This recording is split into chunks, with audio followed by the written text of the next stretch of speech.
Good evening, everyone. I've worked in the poster industry for 20 years, witnessed 5 general elections, and this is the first time I've seen a campaign like this, so I've got to say, let's start off.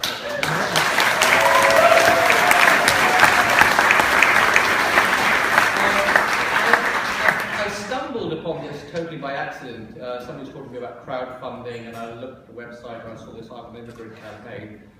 And to my shock horror, they were only going to go on the underground. I said, forget that, get them above ground. So we got in touch with Syra, we managed to give them some sites, and then we got you even more. So posters are going up, and Syra said, so if you're coming into London on the A40 tomorrow, you'll see a huge panel there, and Bradford, Newcastle, Birmingham, they're all going up. So I kind of like political advertising. I've kind of watched it, and generally what you see with political advertising, they employ 2 tactics, and I call them kind of cheer, where they kind of go at your heartstrings and make you feel good, and then there's fear, which we kind of all know about. And if you watch the Scottish referendum, it was a really good example of this. So you had the Better Together campaign, and that was all about fear, and it warned the Scots against risking pound, pay and pension. And the Vote Yes campaign actually was quite nice and mumsy. You know, it kind of talked about cheer, tugged on the heartstrings of the Scots, reminding them of the plethora of inventors and the dream of living in one of the world's wealthiest countries. Anyway, sadly, fear won that election, as it has won many in the past. But my favourite is the President Barack Obama poster campaign, and I don't know if you've guys seen it. It's just him, his image. It's an iconic poster, and it has the word hope, and it's appealing to the heart. And when it's done well, like this campaign, it's just extremely powerful. So I've got hope for all of us. Unfortunately for us, fear is easy to use.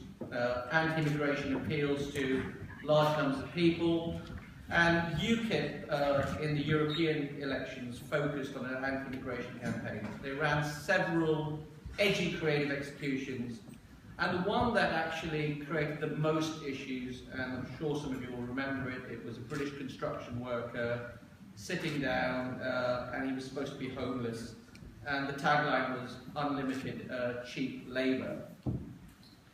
The poster campaign sat uncomfortably with many people, not just in the room. You know, we had lots of complaints about it. And my best story is there's a guy called Bill Drummond, who's an activist. He's the ex-KLF frontman. If any of you remember the music from the 80s and the 90s, and he actually drove to Birmingham, and he's got this thing with grey paint, and he painted over my poster. It was great. The Birmingham Post picked it up, and 11,500 people shared the story. Just clearly demonstrates the public interest in this area and their strong feelings against these sort of posters. Probably a lot of you are going, why do you take these posters anyway?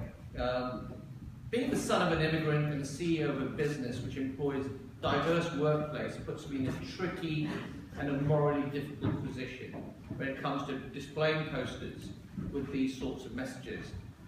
They're all from genuine political parties, and they've all got ASA approval, and turning them down could result in public relations debacle for my business. Imagine the headlines: immigrant CEO refuses to allow posters even though they have approval of the ASA. It would just be a disaster.